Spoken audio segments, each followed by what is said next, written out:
Bon, comme tout le monde, j'ai toujours écouté de la musique. C'est quelque chose que je pense qu'il y a en chacun d'entre nous. Et il y a quelque chose sur lequel j'aimerais bien revenir, c'est l'influence musicale que nous donnent nos parents. Bon, je devais avoir entre 7 et 12 ans à peu près. Mon père écoutait beaucoup de musique française, que ce soit du Renan Luce, Benabar, Vanessa Paradis, bref, il y en a plein. Il y avait aussi de la musique étrangère, mais parmi ces musiques étrangères, il y a vraiment qu'un seul artiste, qu'une seule personne qui m'a vraiment marqué au fil des années. C'était une sorte de style musique latino, des fois un peu anglais, mais je comprenais rien du tout. Je crois que tout le monde sera d'accord avec moi si je dis que tout le monde a déjà écouté au moins un air d'une de ces musiques, mais sans m'être vraiment et réellement penché dessus. Même au lycée, quand on se posait, mes potes le mettaient sur l'enceinte, mais en vrai, j'étais pas parti écouter de moi-même. Jusqu'au jour où j'en arrive à mes 20 ans, pour écouter son album classique Clandestino, parce qu'en fait, tous les sons, ou presque, je les connaissais déjà, je les avais juste tout simplement oubliés. Ils étaient restés cachés dans cette période que j'avais vécue, de mes 7 à mes 12 ans. Il a réussi à me faire voyager en Amérique latine avec qu'un seul album, à m'indiquer certaines cultures, certaines pensées et aussi certains problèmes qu'il y avait dans ces pays-là. Je pense que je pourrais même qualifier cet album de carnet du voyage. Je me suis mis à vraiment dédier 2 mois entiers de ma vie à écouter ses musiques, à regarder ses interviews, ses reportages, dans le simple but de savoir sa philosophie de vie, ses pensées, ses combats et sa morale. En gros, en étant vulgaire, tout simplement pourquoi il faisait tout ça. C'est un musicien qu'on pourrait limite qualifier d'artiste fantôme. Et si je dois carrément être franc, j'avais pas réellement de visage à mettre dessus. Tu auras compris avec la description, de toute façon tu auras vu le titre de la vidéo et tu sais très bien de qui je vais parler aujourd'hui.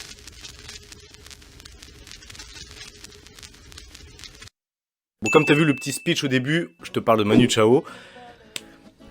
Que dire? J'ai absolument tout regardé, que ce soit les interviews, les reportages, enfin du moins tout ce qui était en français, ou que je pouvais comprendre. C'est probablement l'une de mes meilleures vidéos, voire même peut-être la meilleure. J'ai vraiment dédié mon temps, 2 mois de ma vie, à cet homme-là, parce qu'il est super inspirant, je trouve. Et il a eu un succès et une philosophie de vie assez incroyable. Donc sans plus tarder, on va pas perdre trop de temps. C'est parti.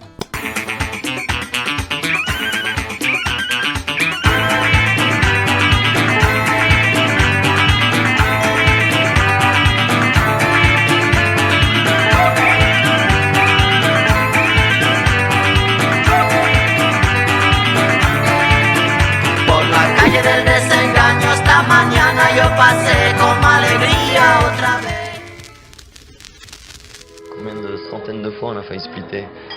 Des centaines de fois. Bien sûr, c'est notre arme, ça, c'est notre bouée de sauvetage. S'il y a un truc qui marche pas comme on veut nous, si quelqu'un nous impose quoi que ce soit ou qui dit il faut travailler comme ça ou comme ça, on lui dit ben vas-y travaille, nous on n'existe plus. Mais c'est fini, travaille sans nous, nous on a splitté là, tu vois. Alors le mec il dit ben bon allez faites pas les cons et faites ce que vous voulez. On n'a qu'une vie, nous on fait vraiment ce qu'on a envie, on fait nos délires, on essaie de les monter, des fois c'est dur, des fois c'est facile. Mais c'est nous qui décidons, c'est notre vie et on en décide nous-mêmes. Celui qui voudra décider pour nous, il dira ben vas-y tout seul, ça sera sans nous.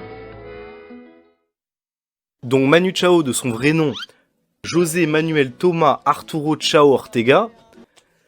J'étais obligé de lire, frérot, je peux pas le retenir ça. Est né le 21 juin 1961 à Paris. Alors, prénom José Manuel Arturo Tomás, nom Chao. Et voilà, né dans le 15e, à Paris. Donc sa mère Felisa est originaire de Bilbao et elle est chercheuse au CNRS.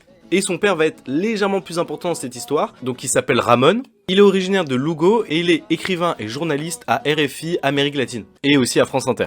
Donc le père de Manu Chao, Ramon Chao, a reçu une formation de pianiste classique en Espagne. Puis par la suite, son père a reçu une bourse de musique classique pour aller à Paris. Du coup, ce qui fait que plein d'écrivains d'Amérique latine sont allés dans la maison où il y avait Manu Chao. Donc Manu Chao a un frère de 2 ans d'écart qui est son cadet et qui s'appelle Antoine. À peu près lorsque Manu Chao est né, sa famille décide d'aller vivre en banlieue parisienne, à Boulogne-Billancourt puis à Sèvres. Puis par la suite, il étudie au lycée Jean-Pierre Vernat à Sèvres. Puisque son père a reçu des études de musique classique, par la suite, il décide de mettre ses 2 fils, donc Manu Chao et Antoine, en 1971, au piano. De la musique, moi j'ai commencé à leur apprendre le piano, à lui et à Antoine, son frère. Pendant 2 ans, je leur ai appris le piano. Instruments qui d'ailleurs vont vite oublier. Pour la guitare pour Manu Chao et pour Antoine, ça sera la batterie. Ensuite, ils ont voulu arrêter, mais j'ai dit d'accord, mais vous faites un autre instrument. Alors Manu a choisi la guitare et son frère la batterie. D'ailleurs, le père de Manu Chao a décidé de mettre Manu Chao en conservatoire. Et pareil, il va très vite abandonner. Donc la plupart de son temps, il le passe avec son cousin Santiago Casariego, ou Santi pour les intimes, dont ils partagent à peu près les mêmes goûts musicaux, ce qui fait que du coup, la fusion est là. Tous les deux, ils écoutent de la musique d'Amérique latine qui a été importée par son père, donc Ramon, le fameux.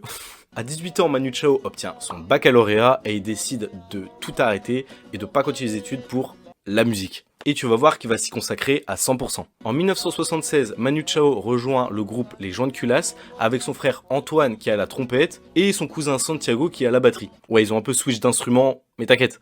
Je crois que notre premier concert, on l'a fait avec Manu et Les Joints de Culasse avec Fredo. Et on connaissait 2 morceaux, je crois. Et voilà, ça a commencé comme ça. Voilà. Ça, c'était Joints de Culasse. L'aventure musicale, c'était chez nous, quoi. Tu vois, avant d'aller à Paris, on a fait de la musique à Sèvres. On a monté un squat, on a défendu un lieu pendant pas mal de temps. On s'est battu contre la municipalité, on s'est battu contre les nervis de droite qui venaient pour expurger le terrain, quoi. Du coup, on s'est fait virer d'un endroit qu'on avait appelé issue de secours. Donc ça devait être, je sais pas, début 80, quoi. Et donc c'est dans cet endroit-là qu'on a vraiment commencé à faire de la musique, quoi. Manu Chao est fortement influencé par la scène punk britannique ou encore par des artistes comme Chuck Berry ou Bob Marley. Richards, Fats Domino, Little Richard, Elvis, tout ce truc-là, j'ai piqué partout, quoi. Et ça a été mon école, c'est ça que j'ai essayé de copier pendant longtemps. Et suite à tout ça, Manu Chao en 1984 va décider de créer son propre groupe qui s'appelle les Hot Pants. Alors, les Flappers, c'est pas avant Joints de Culasse, c'est au milieu de Joints de Culasse.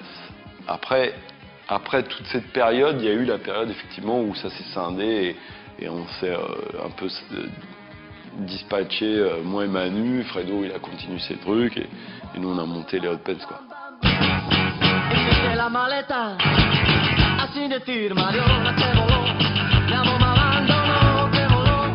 Et Santi à la batterie va sortir une sorte de démo contenant Malavida. Et c'était en 1984. Et là tu vas me dire pourquoi je te parle de ça. Pour ceux qui connaissent pas la Mano Negra, on va y venir.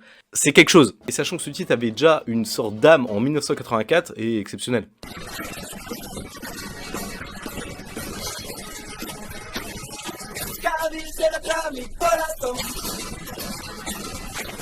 Les Hot Pants vont aussi sortir un album en 1986, Loco Mosquito.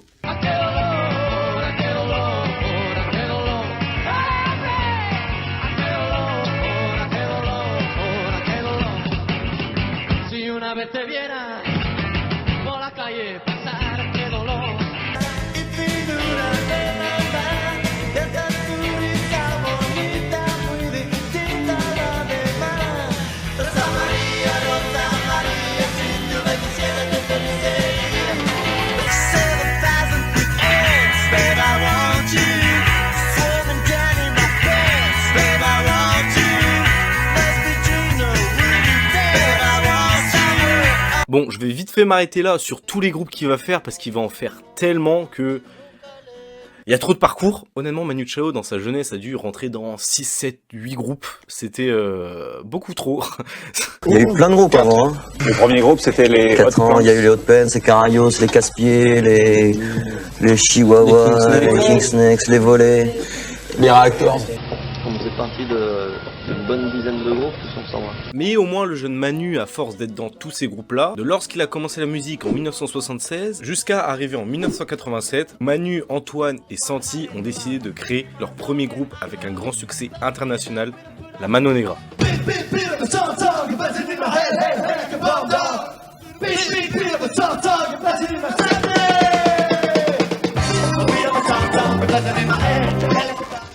Donc pour le nom, il n'a pas vraiment de vraie signification, c'est juste que ce nom-là avait été utilisé pour plein de choses et qui signifiait beaucoup. Ce qui fait que Manu Chao trouvait ce nom-là intéressant. Mano Negra, tu sais pas si c'est des guerrieros, si c'est un truc, c'est un symbole de magie noire, c'est le nom d'un catcheur, c'est le nom d'un mouvement anarchiste en Espagne, c'est plein de trucs. Et donc ce que j'aimais bien dans ce nom-là, c'est que ça... Quand tu vois une affiche de la Mano Negra, il y a juste marqué Mano Negra avec la main noire. Ce que j'aimais bien, c'est la mafia de New York aussi, c'est... Enfin, il y avait toute une imagerie que j'aimais bien. Donc le groupe va remasteriser et sortir Malavida, donc la version qu'on connaît, et ça va juste être un carton, ça va être un tube.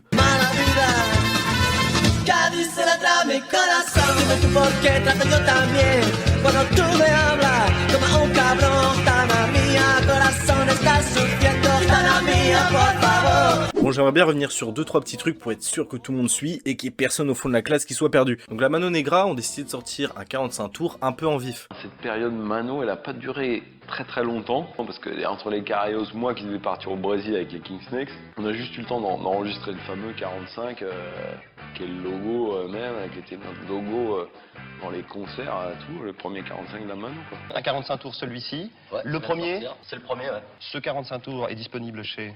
Ça c'est chez Boucherie Productions. distribué par Musidisc. Alors là, la première question à se poser, qu'est-ce qu'un 45 tours? Un 45 tours, c'est un CD, donc comme un vinyle, sauf que c'était l'ancêtre du vinyle, parce qu'on pouvait avoir qu'un seul son de chaque face. En gros, ce CD-là, donc ce vinyle, pouvait contenir seulement 2 sons. Bref, du coup, c'est ce qu'ont sorti la Mano Negra comme premier CD. Et là, vous allez me dire, qu'est-ce qu'un 33 tours? Et ben là, tout simplement, c'est un vinyle. C'est ce qu'on connaît encore à l'heure actuelle. Et la particularité, c'est qu'un 33 tours, il peut faire une douzaine de sons par album. Et dernier petit truc, je sais que je suis chiant, le nom donné 33 tours et 45 tours est le nombre de tours que le vinyle fait par minute. D'ailleurs, j'ai été super surpris de voir qu'il y avait encore un 45 tours qui était en vente de la Mano Negra. Ouais, le 45 tours de l'époque. Suite à ça, ils vont sortir un premier album, Pachanka.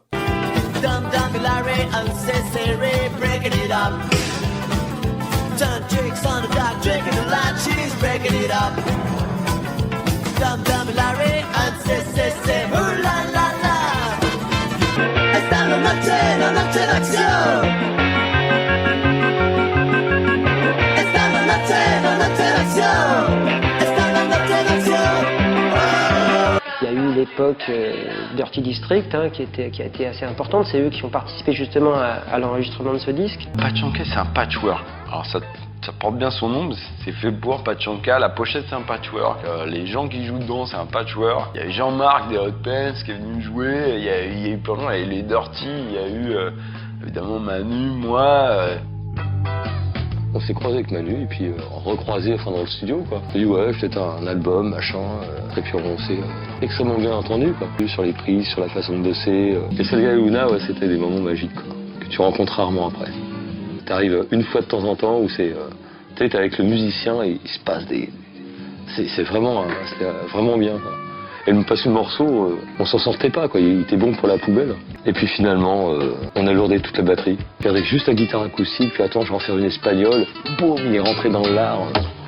La noche que yo te vi, arriba la luna, luna y eso como un rayo sentí, rayo de sol, cuando a besarte me atreví. Elle a su Manu à recommencer des voix. Finalement, on y est retourné jusqu'à, je sais pas, 7-8 heures du matin. On a mixé 2 heures peut-être. On avait le mastering le matin, donc à 9 heures chez Translab, et puis j'étais sûr qu'on ne le mettrait pas, quoi.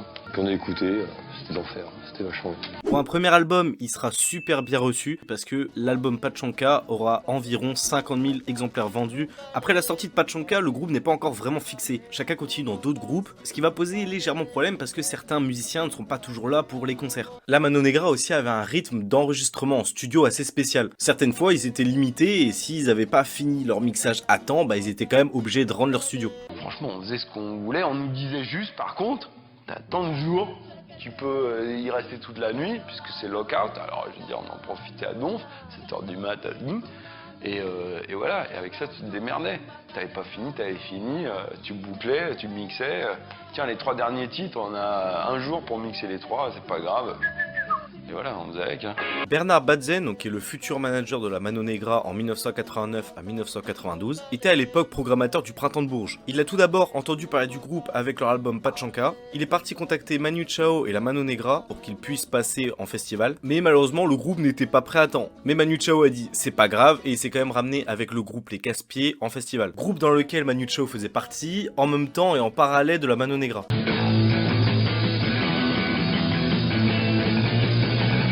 On a rencontré Manu au studio Campus à Paris. Il était en train d'enregistrer son premier album, Pachanka. Puis il est venu un peu avec nous, jouer dans le métro. On est devenus potes en fait. On est passé le voir de temps en temps à Mixit. On écoutait des trucs et tout. Puis un jour, dans un bar, il nous a dit voilà, j'aimerais bien qu'on joue ensemble. Ce serait une super rythmique. Et Manu qui répétait à côté avec les membres de Dirty District pour former la Mano Negra. Il venait souvent nous rendre visite. Je sais pas pourquoi. Bon, bah, il devait bien aimer l'ambiance, quoi. Super ravi de le voir se pointer au répète et presque étonné de le voir se pointer faire la chemin avec nous dans le métro, quoi. Avec 3 Farliens, on y allait à fond, quoi. Et les Casse-Pieds, c'est ça, c'est un groupe de survie, mais qui trouvait la pêche dans la survie. On jouait, en plus on était un peu voleurs, on n'a jamais payé nos répétitions, on était comme ça, tu vois. Mais pas méchant, enfin c'est pas une sorte de poulbeau, et quand il venait avec nous, bah, il se sentait à l'aise. Bref, tout ça pour en revenir à un point, c'est que quelques membres du groupe des Casse-Pieds vont rejoindre par la suite la Mano Negra. La Mano, on l'a montée pas avec des techniciens de la musique, on l'a montée avec des potes d'abord. J'étais Rodi de la Mano, moi je m'occupais du camion, de la conduite, du matos. Ils avaient répété pas mal quand même un été en 88. Assez rapidement les concerts ça l'a fait terrible.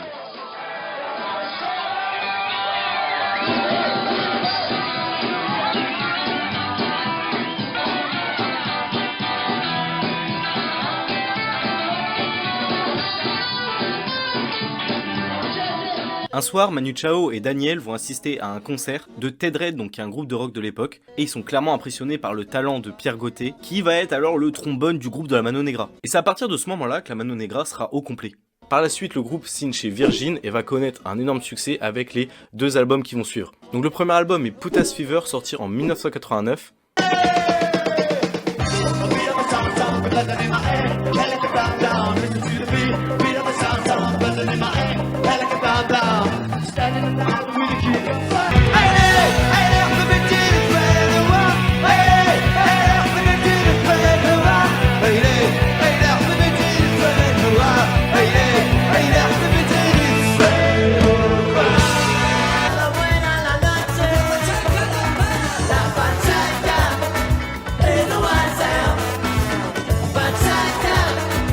Comme envie de n'importe quoi, comme envie de crever ton chat, comme envie de tout casser chez toi, comme envie de t'expliquer comme ça, je peux très bien me passer de toi. Ce qui était vraiment intéressant et ce qui a fait ressortir ce groupe plus que les autres, c'est déjà les tubes qu'il y a eu, mais aussi que ce groupe-là faisait des musiques engagées et aussi des fois politiques. Malavida aussi, même si la plupart des gens l'ont écouté pour son refrain entraînant, en est aussi une. Et là, quelqu'un, on était dans un, je sais plus, un soir après le concert, et puis quelqu'un vient nous voir et qui nous dit, moi, le Malavida, j'ai compris le message, quoi.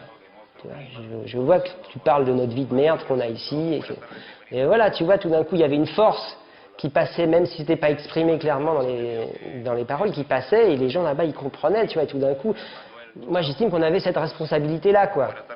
Alors d'ailleurs, pour la petite anecdote sur cet album-là, Putas Fever, il y a eu 3 singles qui ont vraiment bien marché. Il y a King Kong 5, donc je te l'ai mis, Pas assez de toi, et pour finir, CD HBB. Donc c'est ce son-là que je t'ai mis, et il y a un petit truc à savoir dessus. Déjà, il faut savoir que c'est pas Manu Chao qui l'a créé, mais des membres de la Mano Negra. Les membres de la Mano Negra avaient déjà fait ce son-là plusieurs fois, et en fait, c'était tout simplement en studio qu'ils rigolaient où ils chantaient ça. Manu Chao est arrivé, a entendu ça, et a fait « Oh, mais vous avez une musique en arabe, c'est trop bien ». Les membres de la Mano Negra qui avaient créé ce titre pensaient pas une seule seconde qu'ils chanteraient sur scène. Au final, il a été mis dans l'album, et il a énormément marché. Mais malheureusement, ce son-là ne va pas passer dans les radios en France. Et là, tu vas me dire pourquoi. En fait, tout simplement, c'était pas accepté que ça soit chanté en arabe. Et c'était vers 1989-1990, en pleine guerre du Golfe. Mais l'album va quand même se vendre à 400 000 exemplaires en France, et va avoir le bus d'acier de 1990. Pour faire très bref, en gros, c'est une récompense pour les groupes de rock à l'époque. Qu'un seul tour a suffi à mettre d'accord notre jury de spécialistes. C'est la Mano Negra avec 24 voix. Firme donc, s'il en était besoin, leur percée dans l'air du temps et leur statut acquis à la sueur détournée de symbole d'une génération.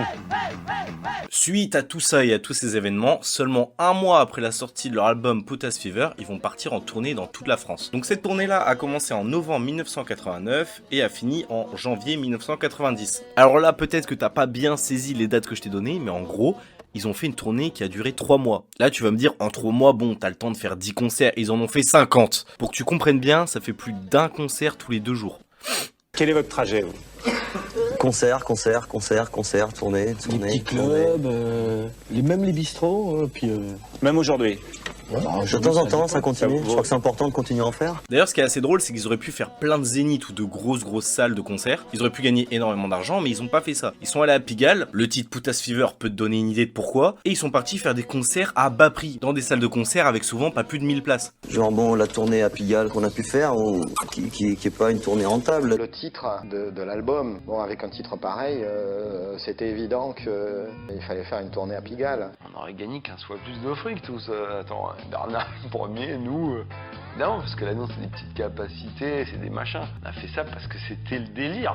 Et je me souviens, ce concert s'était terminé sur la place Pigalle avec le groupe qui a continué le concert, amené le public en dehors de la salle et qui a continué le concert sur la place, comme ils savaient très bien faire à l'époque avec les casse-pieds, faire de la musique de rue. Et ils étaient montés sur des toits de voitures, place Pigalle. C'était la voiture qui appartenait au patron du New Moon. En gros, c'est un peu la naissance d'un groupe de rock alternatif latino. Durant cette grande année remplie de plein de dates, ils vont aussi aller en Belgique, en Suisse et aux Pays-Bas. Ils vont aussi partir aux États-Unis pour faire la première partie de la tournée d'Iggy Pop.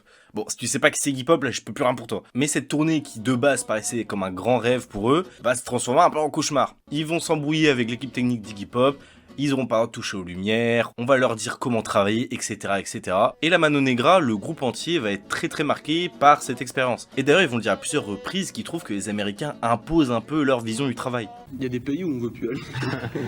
Alors où est-ce que tu veux plus aller? Bon, pour l'instant, on a mis de côté un peu les États-Unis. Ah, vous êtes allé aux États-Unis? Ouais, on y a été, mais pour l'instant, on met le frein. Ouais, c'est des nazes. C'est fatigant. Et une fois la tournée finie avec toutes les dates, la promo et plein de sessions studio, ils vont sortir leur 3e album, et King of Bongo, sorti en 1991.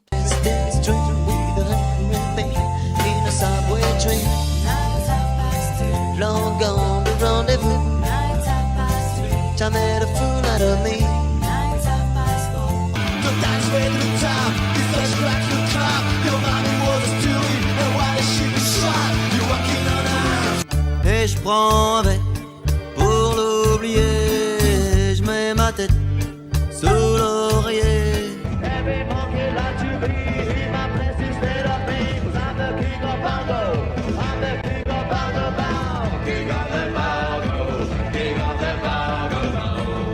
Bon alors tu vois l'air que je viens de te montrer dans cette musique.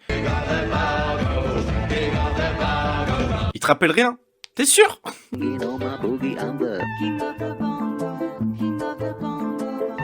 En vrai, Manu Chao, dans sa carrière, a fait souvent ça. Il reprend, il fait des reprises, il modifie. T'as beau t'appeler Oscar Tramor, te v'là tout seul comme un rat mort. T'as beau t'appeler Oscar Tramor, te v'là tout seul comme un rat mort.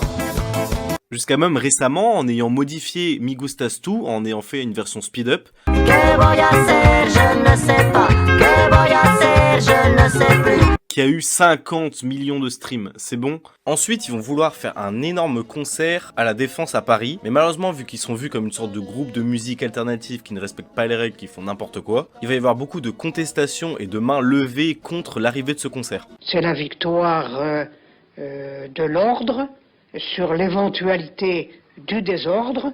Autant dire que c'est l'échec de M. Lang qui préfère la pagaille. La Mano Negra a eu finalement la main heureuse. Le groupe rock jouera ce soir à 20h30 sur le parvis de la Défense, un concert gratuit que le maire de Puteaux avait interdit avant de revenir sur sa décision. Le concert aura bien lieu ce soir à la Défense, mais fortement encadré. Le maire de Puteaux a exigé des forces de police supplémentaires. Résultat, 3 compagnies de CRS en plus, 750 hommes surveilleront la bonne tenue des 15 000 spectateurs attendus. Je vois pas pourquoi un concert de la Mano ça tirerait des bagarres, ça n'a jamais attiré. On a fait toutes les banlieues il y a 2 mois, on a traîné dans toutes les banlieues, on a fait concert partout, organisé par des gens de banlieue, il n'y a pas eu une merde quoi.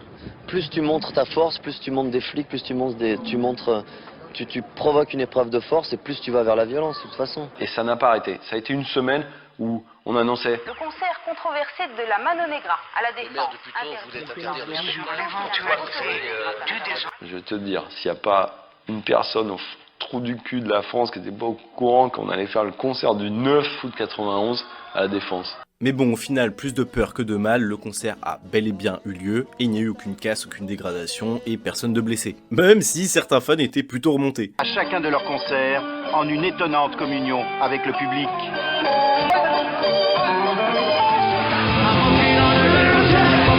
Ça a été notre dernier concert en France, hein.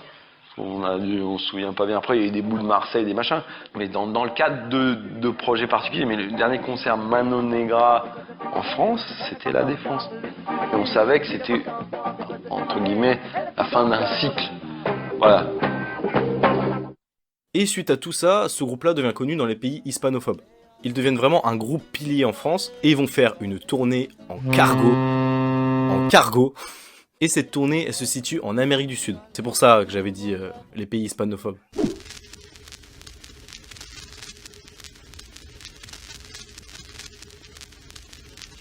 C'est ici que s'est passée la plus belle phase de l'histoire du cargo et de ce qui va se passer en Amérique du Sud, Saint-Domingue et des Antilles. C'est là qu'à 5h du matin, à bloc, avec Coco, avec des gens du Royal, avec des gens de la Mano, on a rêvé de l'Amérique du Sud. On s'est dit, oh putain, on va essayer de trouver un cargo, on va essayer de partir là-bas, il faut qu'on se tire d'ici, il faut qu'on se tire d'ici, il faut qu'on se tire d'ici, il faut qu'on se tire d'ici, il faut qu'on se tire d'ici, il faut qu'on se tire d'ici, il faut qu'on se tire d'ici.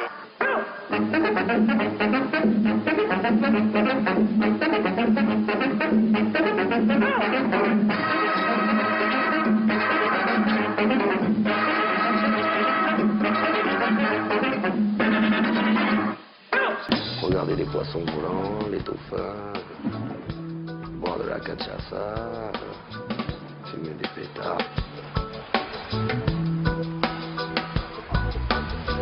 Et dans cette aventure-là du Cargo Tour, ils seront pas seuls, ils seront accompagnés par des artistes de rue qui se prénomment Royal Deluxe. Voilà, le Royal Deluxe, il menait un peu cette même aventure dans le théâtre, on vivait nous dans le rock'n'roll, quoi. Donc, ils étaient très rock, quoi. C'était une troupe très rock. Quelque part, effectivement, ça a été un peu le moment où j'en ai profité pour faire une tangente et bosser avec le Royal.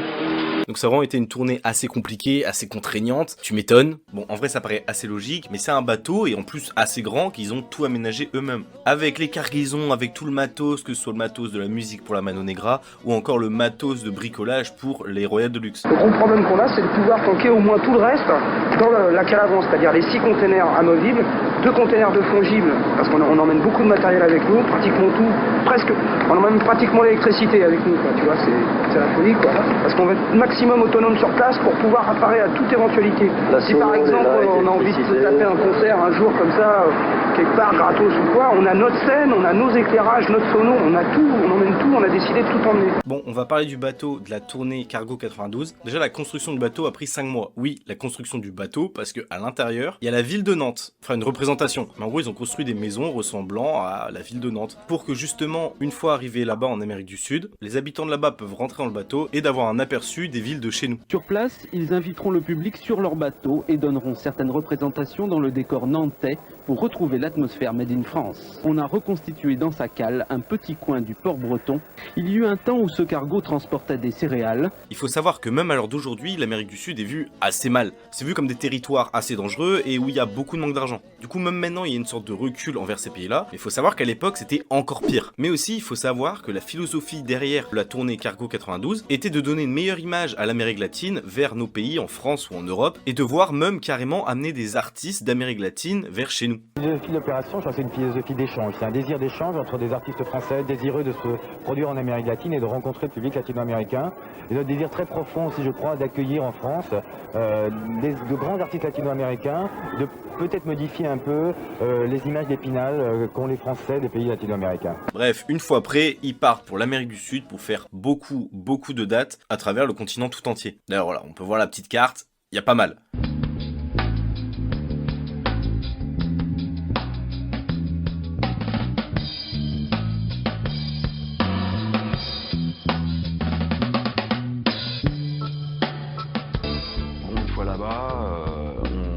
Là, on s'est rendu compte que quand même c'était vraiment un truc très lourd, quoi. Parce qu'arrivé à Caracas, il a fallu décharger les 12 containers. C'est-à-dire que là, tu deviens plus musicien, là, tu deviens docker. Tu sais que ça va durer que 4 mois, c'est pas ta vie. En même temps, tu vois vraiment tellement d'autres choses que tu le fais volontiers, quoi. Et sauf qu'en fait, c'était super dur.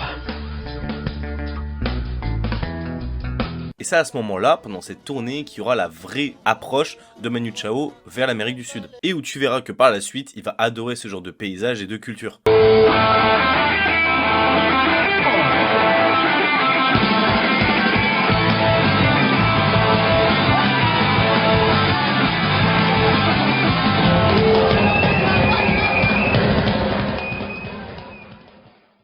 Et à la fin de ce genre de tournée, t'es lessivé et t'es fatigué. Avec tout ce qu'ils ont dû faire, donc le matériel, le bateau, les traversées de pays en pays et de ville en ville, donner à chaque fois beaucoup d'énergie dans chaque concert. Et aussi, on oublie ça souvent, mais dans les tournées, vivre H24 avec les mêmes personnes. Ce qui peut assez vite créer des conflits.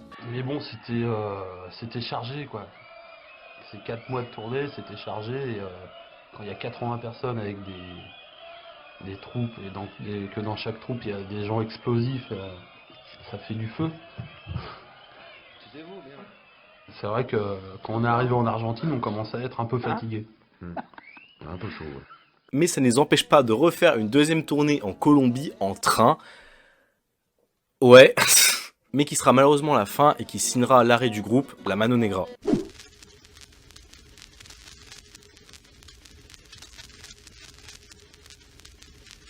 Parallèlement aussi, il y avait le projet du train en Colombie. Alors ça devait être un genre de cirque sur un train qui devait traverser la Colombie. Alors en vrai, que dire pour cette tournée avec le train? Bon, je vais te dire vite fait un truc qui me concerne, mais personnellement, c'est la meilleure anecdote, la meilleure aventure que Manu Chao, selon moi, a pu vivre. Enfin, je veux dire, on remet le contexte, tu es en Colombie en 1993 avec un de tes groupes, avec tous tes amis et ta famille qui marche super bien, et tu décides de prendre tout ce beau monde et d'en faire une tournée en train en Colombie. C'est juste trop stylé. Donc voilà tout le trajet que le train a fait en Colombie. Et donc on traversait la jungle, on traversait des pays souvent dangereux. En plus à l'époque il y avait problème avec Escobar et on n'était pas très sûr de ce qui allait nous arriver. On allait dans des bleds où vous n'avez jamais vu une guitare électrique ou même du théâtre de rue, etc. Donc en vrai c'était très libre, plein d'habitants pouvaient monter dans le train, il y en avait plein sur les toits, à l'intérieur, dans des hamacs, etc. Donc forcément dans cette tournée-là il y a eu beaucoup de concerts et aussi beaucoup de spectacles. C'était vraiment des spectacles de sauvages. Alors vraiment juste pour préciser, ça n'a strictement rien de raciste, c'est pas parce que c'est en Amérique du Sud du tout que j'ai dit ça, juste t'es mal à la gueule des spectacles.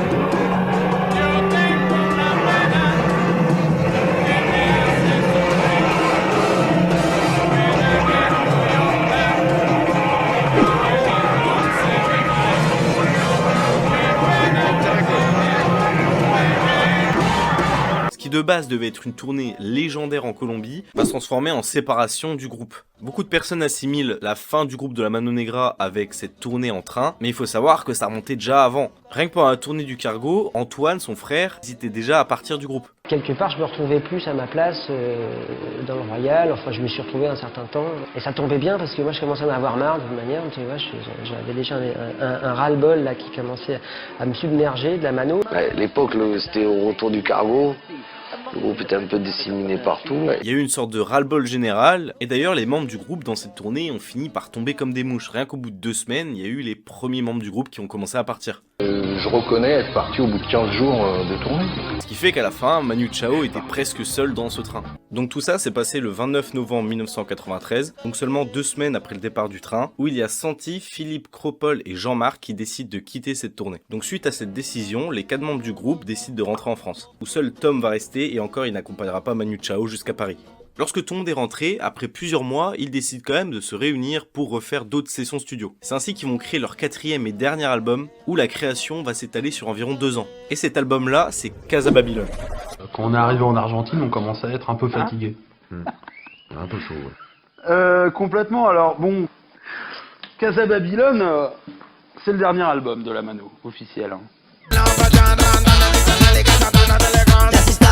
Al patio de esta ciudad, el que tiene se queda y el que no tiene se va, bom bom. Yeah. Una de la gran propiedad, son propiedad del señor Montanosa. Lleva pa'l monte, a miñero lleva pa'l monte, a miñero lleva pa'l monte, a miñero lleva pa'l monte. Y miñero que lo lleva y se va, lo que mata pam pam. Si no sin perdón, Colonia Babilón, donde vaya de rebalón.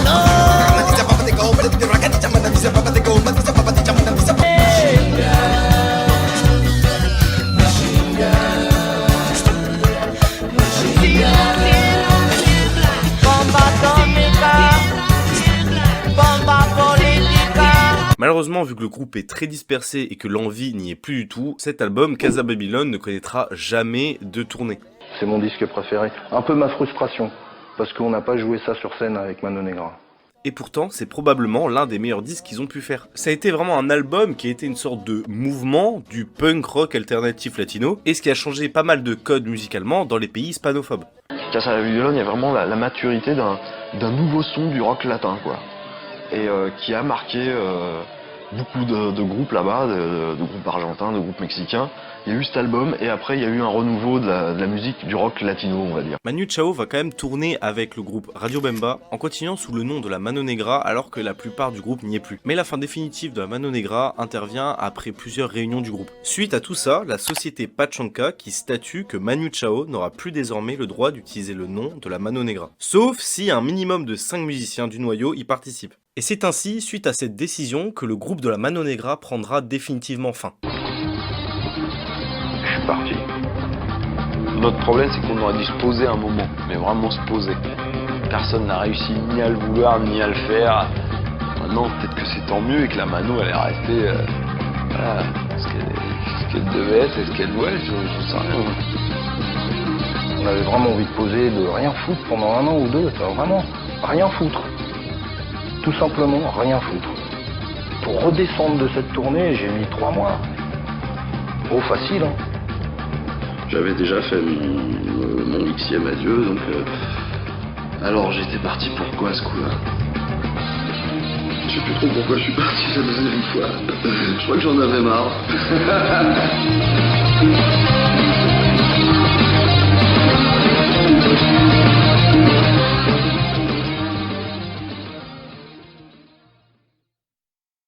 Et cet album-là va faire entre guillemets la transition de la Mano Negra à la carrière solo de Manu Chao.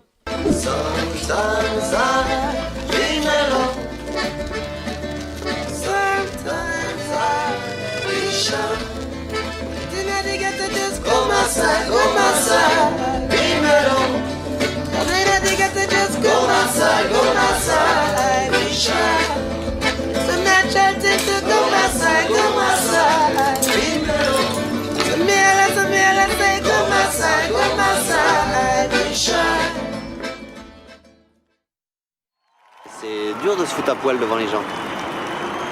Dans la Mano, j'étais jamais vraiment à poil personnellement comme Manu. J'étais dans un groupe, on présentait quelque chose, jamais vraiment personne se met à poil. Quand tu te retrouves tout seul, tu te mets à poil. Suite à l'arrêt du groupe La Mano Negra, Manu Chao est vraiment triste. Pour lui c'était simple, il était dans son confort. Il voyageait et il était dans des pays qui le convenaient totalement, l'Amérique du Sud. Il a pu donner énormément de concerts, en famille et aussi avec des amis. Pour lui qui était vraiment passionné de musique, c'est un vrai choc. Il était tellement mal que ça frôlait la dépression. Entre temps il a quand même essayé de recréer un groupe mais ça a pas marché. Et avec tout ça il a fallu qu'il se vide la tête. Il réfléchit et se dit que ça serait une bonne idée d'aller voyager plusieurs années en allant fouiller dans les gènes du côté de son père et en retournant en Amérique du Sud. Au Mexique, au Sénégal ou encore au Brésil. Alors je venais pour mon voyage, là, je venais en Vespa, je faisais la route de Priscilien, depuis Paris jusqu'ici en passant par le sud de l'Espagne, etc. Et il m'a demandé s'il pouvait venir avec moi. Paris m'a dit parce que je sens que mon salut se trouve en Galice. Moi, la plus belle chose que je peux avoir à faire aujourd'hui dans ma vie, c'est pas de faire des disques, c'est de voyager. Clandestino m'a amené du pognon, je peux passer du temps sans rien foutre. La plus belle chose que je peux faire aujourd'hui dans ma vie, c'est de voyager. Si je fais pas ça, je suis le roi des cons. C'était vraiment la Mano qui m'a permis de voyager. Et on a voyagé pendant 4-5 ans sans arrêter, quoi. Et quand la Mano s'arrêtait, en fait, je me suis rendu compte que j'étais junkie, quoi, que je pouvais pas m'arrêter. Ça m'a pas du tout manqué de pas monter sur scène. Curieusement, je pensais que c'était ça qui allait être le plus dur. Mais alors, les voyages, je pouvais pas m'arrêter. Enfin, j'ai passé 5-6 ans, 7 ans. J'étais obligé de changer de ville tous les 15 jours. C'était vraiment presque inquiétant, quoi. Il va entre guillemets errer dans plein de pays, mais pas exactement. Certes, en effet, il est très triste, et il voyage aussi un peu pour oublier tout ça, parce qu'il faut bien comprendre que pour Manu Chao, dans sa tête, là, c'est vraiment l'arrêt total de la musique. Il pense sincèrement et honnêtement que pour lui, la musique, ça ne marchera plus. Que la Mano Negra, c'était la seule chance de pouvoir continuer dans la musique, et que maintenant, c'est foutu. Moi, j'étais convaincu que je tournais la page, ouais, que je partais sur autre chose. Sinon, je pense que j'aurais jamais sorti ce disque, parce que j'avais honte de ce disque. Moi, il me faisait honte, c'était trop personnel.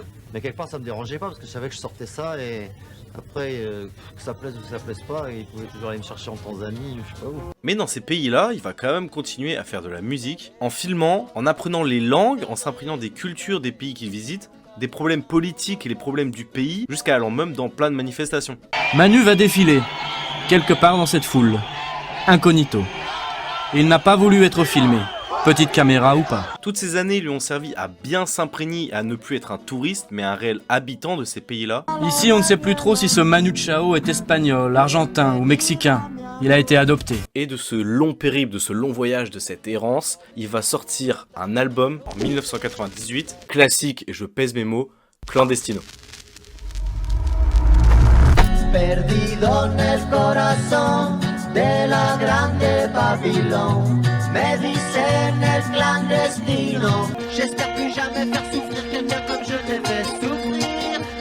Pourquoi, même quand les gens s'aiment, il y a toujours des problèmes. Me llaman el desaparecido, cuando llega ya se ha ido. Volando vengo, volando voy, deprisa, rumbo perdido. Por la calle del desengaño esta mañana yo pasé con alegría otra vez. Por la calle del desengaño la alegría borrachera. Bienvenida a Tijuana, bienvenida mi amor. De noche a la mañana. Tijuana, il y a peut-être une des plus grosses mafias du monde. Il y a énormément de corruption. Il y a une mafia très très puissante. Il y a une misère très puissante aussi. Il y a de l'argent aussi. Tout qui est extrêmement mélangé. Il y a tous les antagonismes qui sont là. Chaque année, des milliers de travailleurs venus de toute l'Amérique latine voient leur rêve s'échouer au pied de ce rideau de fer dressé par les États-Unis. En l'an 2000, 500 000 Mexicains ont passé la frontière clandestinement. Tijuana est comme un aimant pour les plus pauvres venus du Sud. En un demi-siècle, sa population est passée de 65 000 à 1,5 million d'habitants. Toda Sudamérica, va así hacia Norteamérica y... Les gens qui arrivent du Guatemala ou d'Équateur, tout ça, c'est pas des gens des villes. C'est des gens qui arrivent de la campagne, il n'y a plus rien à manger, il n'y a rien. T'es obligé de partir.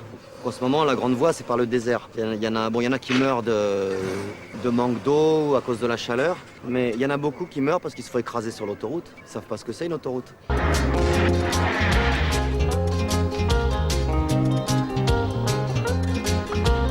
Mentira lo que dice, mentira lo que da, mentira lo que hace, mentira lo que va. La mentira, mentira la verdad, mentira lo que cuece bajo la oscuridad.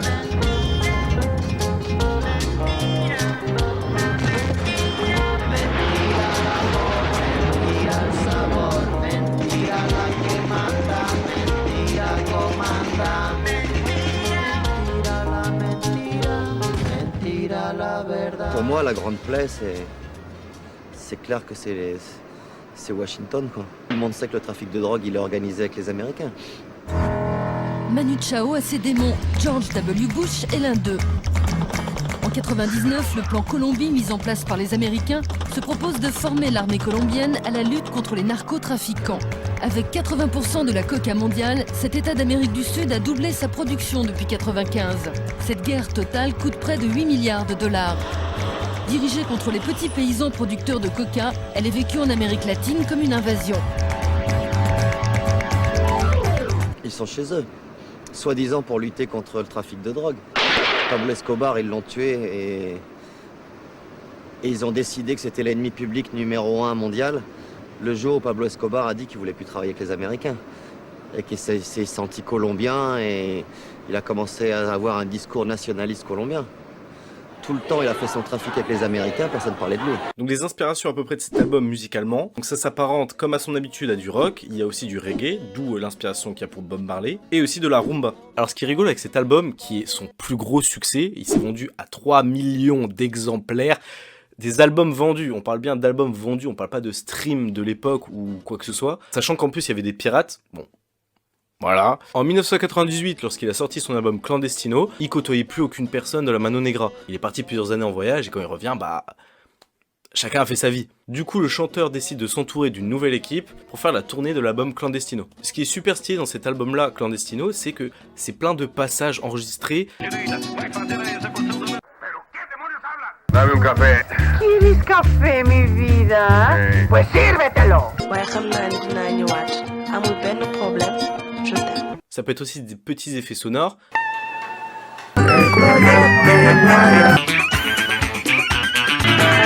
Les virgules sonores, là, qu'on entendait, les tignes et autres, c'est un peu votre signature, ça, c'est... C'est mes jouets. C'est vos jouets? Ouais, c'est ma boîte à jouets. Moi, j'aime bien faire de la musique, faut que ce soit comme ça, faut que ce soit ludique.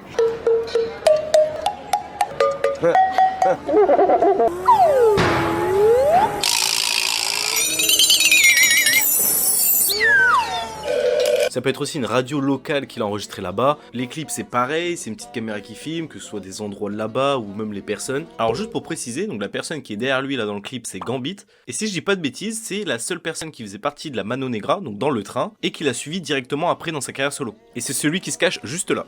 Il y a Gambit, le tank de l'histoire, c'est notre moteur, c'est le piston. Depuis le train en Colombie, c'est quelqu'un qui a toujours été avec moi, c'est une force. Mais on sent déjà qu'il y avait une forte influence vers cette patte-là. Manu Chao était déjà assez en place vers la fin de la Mano Negra. Par exemple, ce clip-là, que ce soit son style, la musique ou même ce qu'il montrait, bah on aurait clairement pu mettre le son et le clip dans l'album de Clandestino. C'est vraiment de la musique qui voyage, je sais pas comment expliquer ça. C'est aussi pour ça que dans ses albums, plein de personnes disent ça, qu'on a l'impression de voyager avec lui. C'est clairement vrai en fait. Par exemple, pour citer l'un de ses sons les plus connus, Clandestino, l'histoire racontée, comme son nom l'indique, c'est un clandestin. En racontant à la première personne sa peine, les choses qu'il a dû faire, et aussi se faire rejeter par les autres pays. Solo voy con mi pena, sola va mi condena, correré mi destino para burlar la ley, perdido en el corazón de la grande Babilón.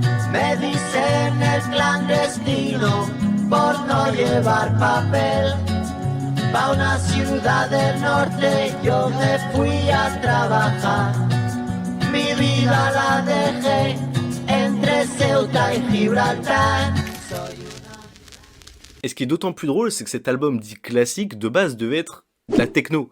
Ouais, de la techno hardcore. Parce qu'à l'époque, lorsqu'ils vivaient au Brésil, à Rio, bah c'est ce qu'ils écoutaient beaucoup là-bas. Et il kiffait le mouvement et il s'est dit... Allez, on va faire un album techno. Ses proches à lui ont dit que ça sonnait pas très bien et qu'en plus, bah ça lui correspondait pas tant que ça. Mais Manu Chao est un artiste et un artiste c'est têtu. Donc il veut absolument le sortir comme ça.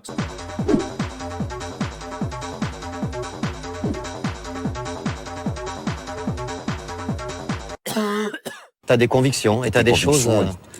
Ça va être mon côté basque.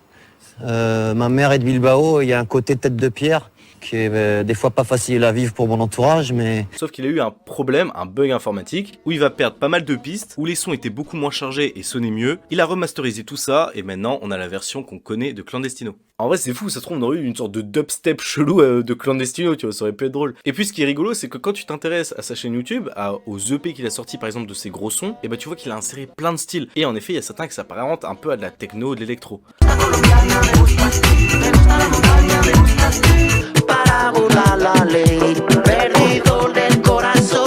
Il faut savoir que déjà Manu Chao était très connu, mais alors là c'est international. Et ce chanteur prône beaucoup de choses contre le capitalisme. Il est vu comme une sorte d'icône du mouvement de l'anti-mondialisation, sauf que forcément il y a un paradoxe. Comment tu peux dire que le monde et le système est nul si tu fais des millions d'euros en faisant de la musique en utilisant le système? Soudain un inconnu se jette sur le micro. Il a un message. Hélas pour lui, il est italien. Le public de Barcelone ne va pas y comprendre grand-chose. Vous avez compris que c'est un bâtard, il travaille pour l'État, il travaille pour le capital, il est comme eux ce bâtard, c'est de la musique de merde.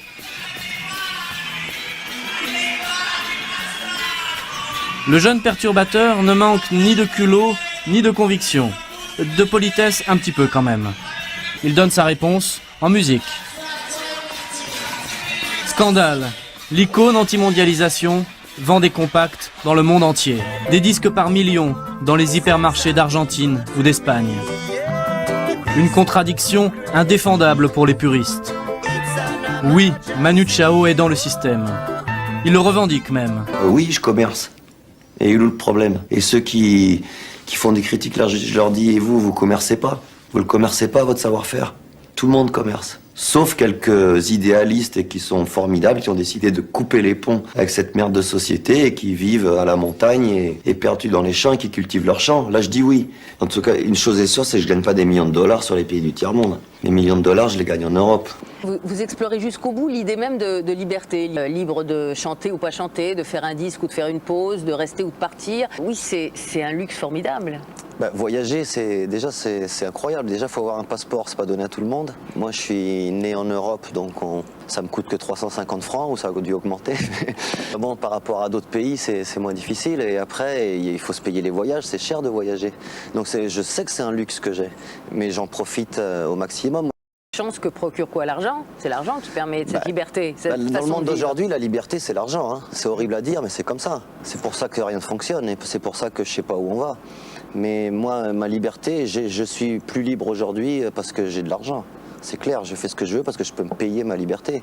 C'est horrible ce que je dis, mais c'est comme ça. Par la suite, Manu Chao va déménager en Espagne, à Barcelone. C'est quoi le quartier ici? Là, c'est le Gótico. C'est notre rue, celle-là, c'est la calle Serra. Et va pas mal jouer de musique avec son groupe Radio Memba.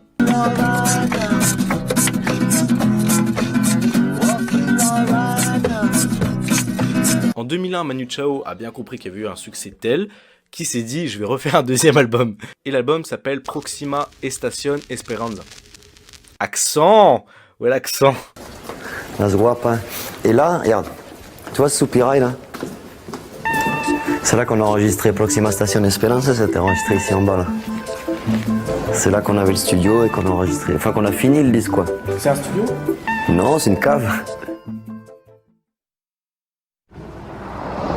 Radio Mano, Papa Chango. Nos hemos decidido a revelaros este misterio. So many nights with your shadow in my bed. Yeah. So many nights, baby, you whisper in my head. Whoa.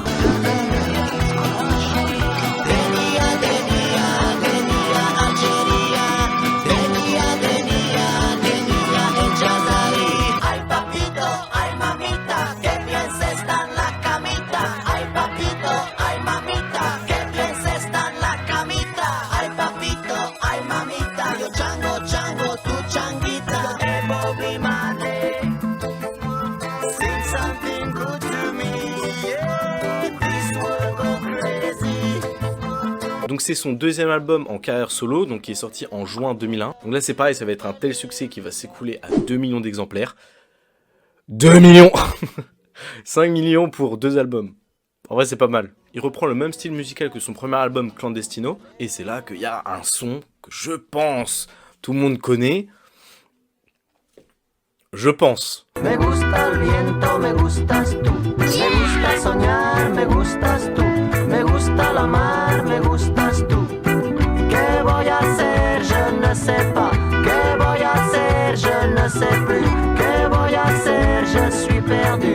¿Qué horas son mi corazón? Et l'album Proxima Estación Esperanza a pas mal de similarités et de sonorités correspondant à l'album prédécesseur Clandestino. Donc comme à son habitude, on peut y retrouver du reggae, de la musique latine, du rock et aussi un petit peu de jazz. D'ailleurs, Manu Chao n'hésite pas à qualifier Proxima Estación Esperanza comme la petite sœur de Clandestino. Bon, normalement, si t'as cliqué sur la vidéo, tu sais forcément c'est quoi le son Mi Gustas Tu. Donc à cette époque, en 2001, c'était vraiment le tube de l'été. Elle a été numéro 3 en Belgique, numéro 2 en France et elle a été numéro 1 en Italie et en Espagne. Il faut savoir qu'après cet album-là, Manu Chao avait déjà un succès tel avec le premier album Clandestino, mais là vraiment, il vient prouver que ce n'était pas du hasard et il se permet de redonner un deuxième album qui va être encore une fois international. En gros là il faut bien comprendre que là Manu Chao est très connu et qu'il est absolument partout.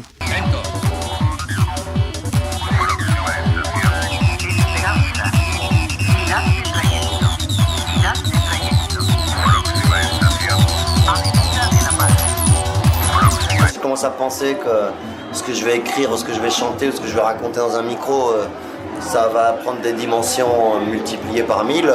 Je fais plus rien, moi je suis timide. En termes de gros succès, il y a aussi Denia, donc qui est une musique algérienne et qui a été aussi composée par Manu Chao, sur laquelle les paroles expriment la douleur de ce pays.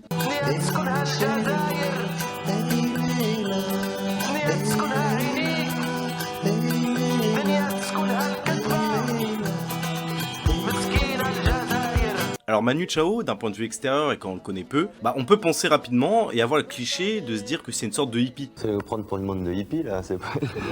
Qui fait de la musique comme ça quand ça lui chante parce que c'est sa passion. Alors en vrai, oui, mais non. Faut savoir que Manu Chao n'a pas tout ce succès-là par hasard. Il travaille énormément. Même si tout à l'heure j'ai bien précisé tout le travail qui a été fourni pour le Cargo 92, musicalement c'est vraiment pareil. Que ce soit envers son équipe et surtout aussi envers lui-même.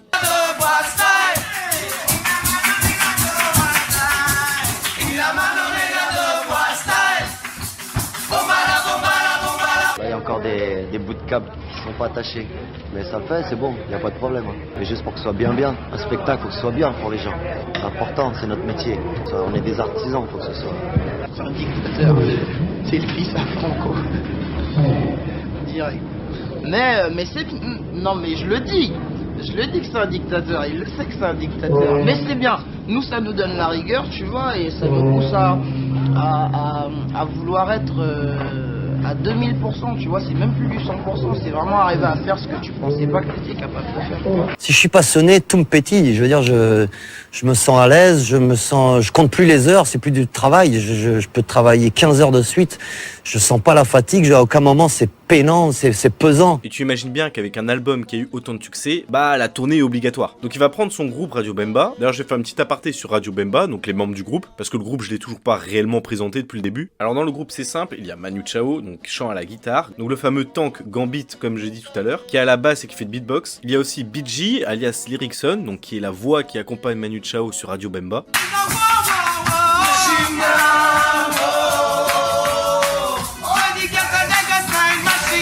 David Bourguignon qui est à la batterie, Biroy qui est à l'accordéon, Majid Fahem qui est à la guitare, Julio Garcia Lobos qui est au clavier, Gianni Salazar qui est au trombone, et pour finir Roy Passy à la trompette. Donc ça va être une tournée avec énormément de dates, et au-delà des dates, un public immense. Là il y a du 80 je crois, je te jure, il y a du 80. C'est 80 000, il y avait moins de monde que ça, au Vieille Charrue, il y avait déjà 80 000 au Vieille Charrue. Là c'est de la folie, Donc là je te mets quelques petits extraits des concerts pour que tu vois à quoi ressemble la tournée.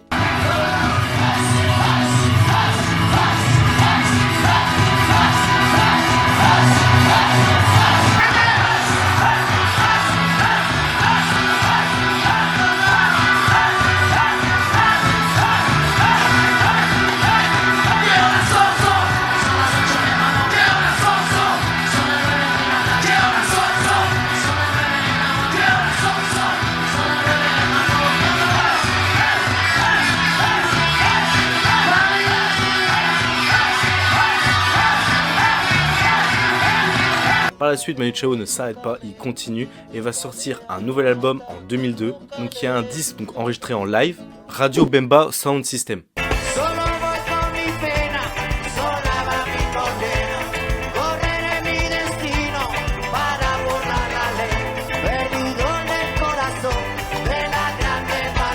Entre casa Babylon, ni papa ni cocho, entre colonia Babylon, no te vayas de rebalón, entre tu mamá.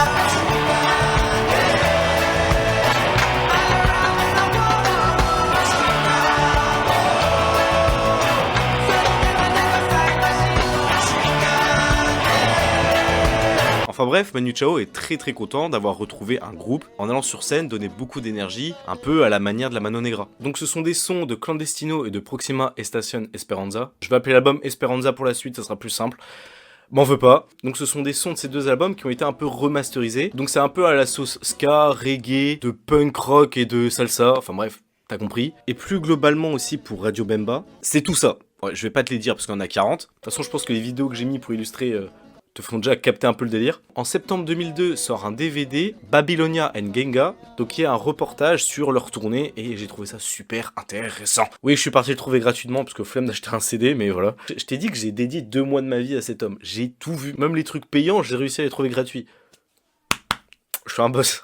Putain, j'ai craché partout. Ce DVD, comme je te l'ai dit, il y a un reportage, donc un gros reportage sur leur tournée, ce qu'ils faisaient, des discussions, bref, plein de choses. Blaum, un gros bruit dehors, mais je croyais qu'il y a quelqu'un qui s'était gaufré la gueule, qui était tombé sur le sol.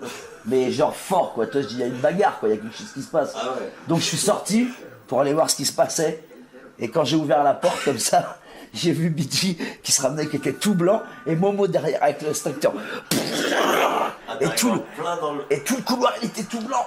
Partout, le sol, on voyait plus rien. On pouvait pas respirer. Et moi, quand je les ai vus arriver comme ça, j'ai flippé, je voulais pas prendre le extincteur dans la gueule. Je me suis retourné pour rentrer dans la chambre et je me suis mis la poignée de la porte dans le... Ah, tu t'es accroché tout seul. Je me suis accroché tout seul, mais à dé... Et aussi 3 petits films donc sur ses voyages à travers le monde. Donc la grande tournée de Radio Bemba va être présente dans les années 2000-2001 pour se finir en août 2002. Par la suite, Manu Chao décide de prendre 1 année et demie pour travailler sur un 3e album studio. Manu Chao va sortir en 2004 Sibérie m'était compté. Dans mon jardin, il y a la poste, il y a mes copains, la caissière du Félix Potin. Dans mon jardin, il y a mon chien, il y a sa niche, il y a son vin. Petite blonde du boulevard Brune, je t'allume et je te fume au coin du square, ma jolie blonde. Le long du car, il est minuit, je te regarde, tu te consumes. Le long du car de la police. Donc c'est un album qui au début me plaisait pas trop, j'étais même déçu. Et à force de l'écouter, en plus c'est en français, bah... J'avoue, j'ai fait mon petit vieux. J'ai fait mon petit vieux dans ma voiture à écouter cet album, qui d'ailleurs, des fois pour moi, il est parti en couille Manu. Tout être humain est hématome. Il y a des choses qu'on peut dire, mais moi, Aldo, je peux vous les dire, moi. Les esprits existent. Si on est bon sur la Terre, la force centrifuge. Si on est mauvais sur la Terre, la nature nous détruira. Des planètes qui meurent, on a qui vivent. Donc avec cet album-là, Manu Chao est revenu en automne 2004. Donc c'était un livre CD, donc il est parti voir un artiste pour lui demander de faire des illustrations. Donc les dessins sont faits par l'artiste Wozniak, qui est un dessinateur polonais. Voilà pour Wozniak, gros big up. Et du coup, si tu voulais te le fournir, bah tu pouvais seulement aller en librairie ou en kiosque. Il est distribué à seulement 150 000 exemplaires et tout est épuisé rapidement. Et ce qui est rigolo, c'est que maintenant tu peux écouter son album gratuitement. C'est là que t'as vu un peu l'industrie musicale qui a changé. On n'achète plus rien maintenant, nous. Manu a déclaré s'être rapidement fait rattraper par l'envie de mettre ses textes en chansons dans un disque. Du coup, ce livre contient 132 pages de dessins et de poésie et est accompagné d'un CD. Donc en fait c'est simple, c'est l'album studio avec la tracklist la plus longue que Manu Chao a pu faire dans toute sa carrière. Parce qu'au total, l'album contient environ 1h13 d'écoute, dispatchée sur 23 musiques. Donc c'est un album très intéressant, il parle de sujets assez profonds, comme la mort par exemple de Elno. Donc Elno était un ami de Manu Chao, qui est décédé le 22 janvier 1993 à Paris. C'était un chanteur français qui faisait partie d'un groupe de rock alternatif. Ce groupe de rock s'appelait les Négresses Vertes, et du coup son nom de scène c'était Elno. Il chantait famille nombreuse, famille heureuse, mais les négresses vertes sont moins nombreuses, donc moins heureuses. Ce groupe rock a perdu son leader, Elno, Noël en Verlan. Il est mort la nuit dernière à Paris d'une surdose de drogue. Il avait 30 ans. Et du coup, il rend hommage à son ami décédé avec ce son « Elno est mort ». Et du coup, forcément, quand on a ce contexte-là, bah, les paroles sont directement plus prenantes.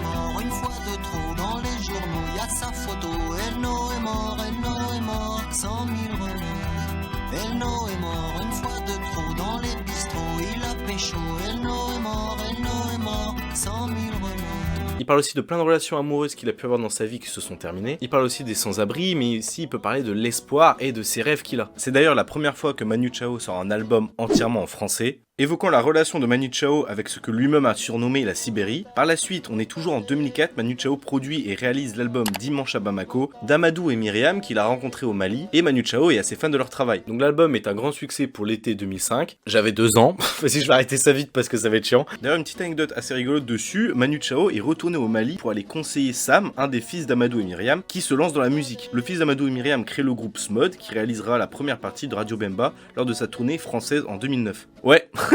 Enfin bref, des anecdotes comme ça sur Manu Chao, il y en a plein. Il voyage partout, il sociabilise un maximum. Et je pense aussi que chez Manu Chao, ce genre de petits détails font que c'est une immense icône en Amérique latine. En gros, c'est bête à dire, mais il est humain. Peu importe le succès, bah il a pas changé. Et quand t'as un auditoire que t'essaies de comprendre et d'aider, bah forcément ils vont être très réceptifs à sa musique et à sa personne.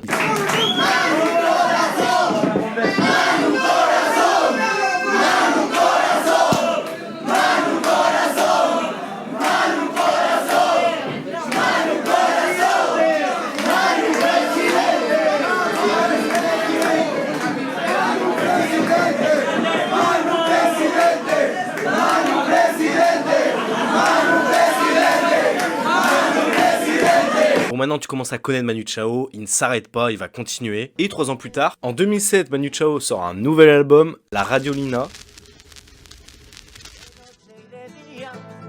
La vida es una tómbola, y arriba, la vida es una tómbola, de noche y de día. La vida es una tómbola, y arriba, si yo fuera Maradona, viviría como él. Le llaman calle, calle sufrida, calle tristeza de tanto amar. Donc cet album est sorti le 3 septembre 2007, avec un style plus similaire que les deux premiers projets, Clandestino et Esperanza, mais avec des touches un petit peu d'électro, comme par exemple dans le son Panic Panic.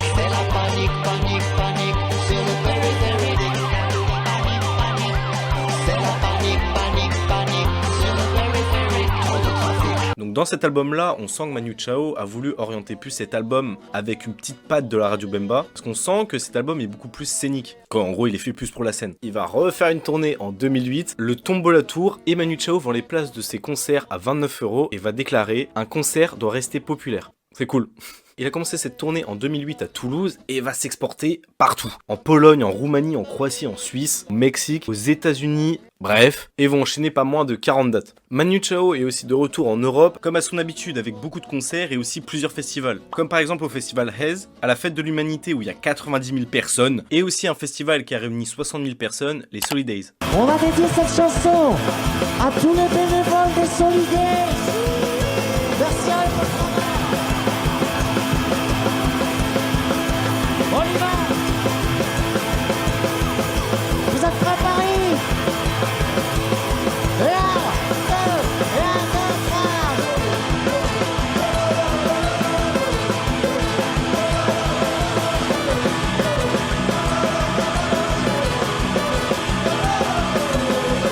Et il participe aussi à différentes dates en France, par exemple comme à Amiens ou à Limoges, etc. Enfin bref, il est un peu de retour à la maison. C'est la sortie du double album live Bayonera qui dure 2h30 et qui a été enregistré lors des fêtes de Bayonne en 2008. Ce double album est encore suivi d'un CD où il y a le live du concert de Bayonne, des extraits du Tombola Tour, des extraits vidéo bonus et aussi des clips vidéo. Il repart en novembre 2009 pour une autre tournée en Amérique du Sud, pour des concerts au Chili, en Argentine ou encore au Brésil.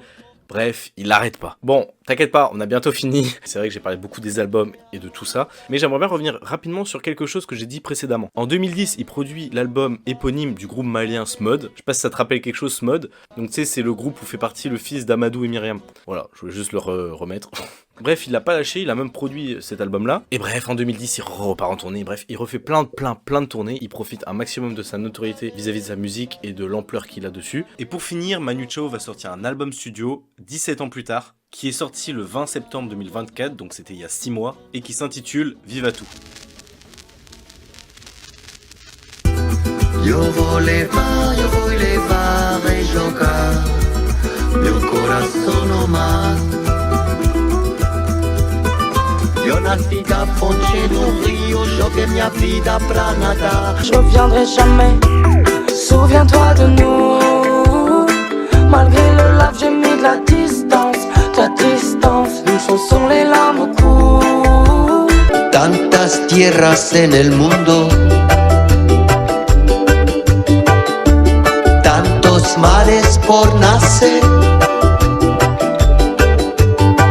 Donc cet album Viva Tu est composé de 13 sons et qui est dispatché sur 38 minutes d'écoute. En vrai, sur mon avis personnel, l'album est quand même très intéressant. Selon moi, il pètera pas les scores, mais c'est super bien déjà d'avoir un retour de Manu Chao 17 ans plus tard. Il y a un truc qui me choque un peu aussi avec Manu Chao, c'est qu'on dirait qu'il a une capacité à ne pas vieillir. Est-ce qu'il n'y a pas une limite quand même à l'exercice, parce que vous avez 41 ans, vous avez l'air d'en avoir 30, et vous vivez comme un gamin de 25. Est-ce qu'il y a... Bon, après qu'on vienne pas me dire non plus ce que j'ai pas dit, on dirait pas non plus qu'il a 20 ans, faut pas déconner. Par exemple, sa voix, je trouve, elle a pas tant que ça changé. Normalement, tu sais, quand t'as cet âge-là, bah, tu sens qu'il y a une sorte de grain de voix qui gêne. Bah là, pas du tout. Et il y a encore des personnes qui le suivent et c'est super intéressant. Il a 63 ans là, à l'heure actuelle, Manu Chao. Tu sais, souvent les rappeurs ou les musiciens ou...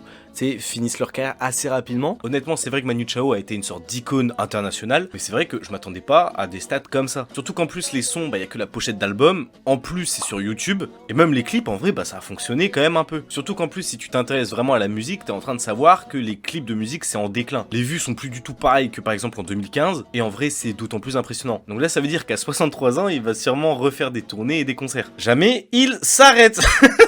Manu est un bosseur total. Son travail se confond avec sa vie, parce qu'il la dévore.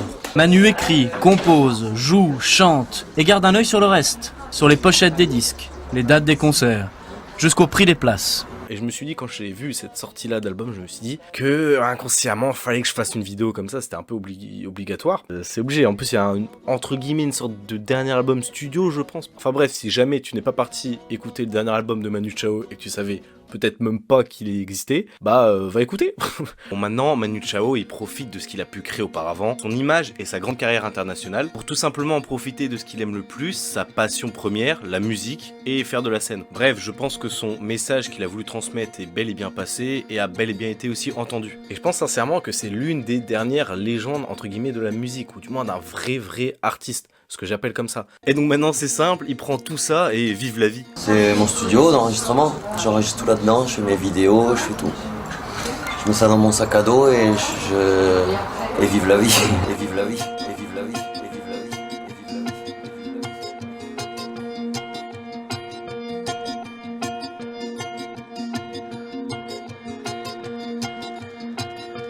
vie. Et j'avais peur de vieillir quand j'étais adolescent, maintenant j'ai plus peur. Maintenant je m'en fous, j'ai vécu une vie tellement incroyable que si je meurs demain c'est pas grave.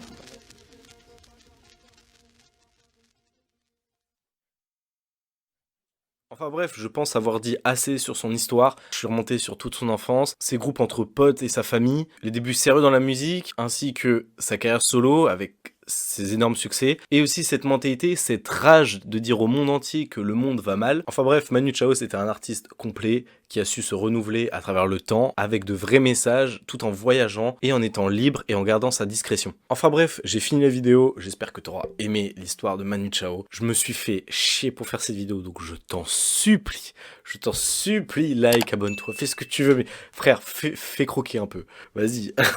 Non, en vrai, c'était super important pour moi de faire cette vidéo, je pense que même ça se voit, j'ai dit, c'est un peu une sorte d'idole entre guillemets. J'aime pas trop le truc d'idolâtrer des gens, mais c'est vrai que c'est une personne en fait. Ça se voit que c'est une personne, c'est un bon vivant quoi. C'est-à-dire qu'il travaille, il propose son travail, il se considère pas comme artiste, il se considère comme artisan par exemple. Et je trouve il est droit dans ses bottes, il sait dire quand des trucs sont chiants ou quoi, tu vois. Et bref, cette vidéo, je pense que je vais pas toucher un seul centime dessus parce que je vais mettre des musiques de Manu Chao. J'espère même qu'elle se fera pas strike. Mais bon, ça me tenait tellement à cœur que là, j'en ai un peu rien à foutre de l'argent. Genre, c'est pas pour me choper 200 balles que voilà, je vais mettre des musiques, rien à faire. Mais voilà, je voulais absolument ne pas me censurer et montrer quelque chose de le mieux que je pouvais faire en fait. Donc je pense que ouais, ce sera l'une si c'est pas la meilleure vidéo de ma chaîne. J'espère que t'as aimé. On revient. Il va y avoir des vidéos bientôt. Blablabla. J'ai pas envie de quitter ces vidéos, c'est bizarre. Bon, enfin bref, j'espère que vous avez aimé, ça me ferait super plaisir. Et salut les refs.